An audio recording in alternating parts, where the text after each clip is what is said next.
پولیس ماماګانو السلام علیکم. زمونږ په وطن کې منشیات خرڅولو والا ډېر زیات شوي دي.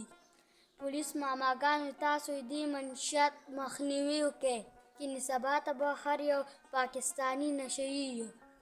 پولیس ماماګانو تاسو په وجه مونږ مشران سره داسې شوي دي چې تاسو ته کم منشیات خرڅولو والا هیل دی، نو بیا هغه نوم تاسو منشیات خرڅولو والي ته هیل دی، نو هغه ماما تاسو په دشمنیو واړولو.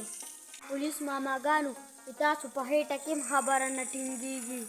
پولیس ماماګانو منشیات خرڅولو والي تاسو ډېر ښه پېژنئ. پولیس ماماګانو زمونږ ماشومانو مستقبل په تاسو لاس کې دی، خو سبا ته نشهیي جوړئ که تعلیم یافته جوړئ، کینې سبا ته به زمونږ مجرمان تاسو یې.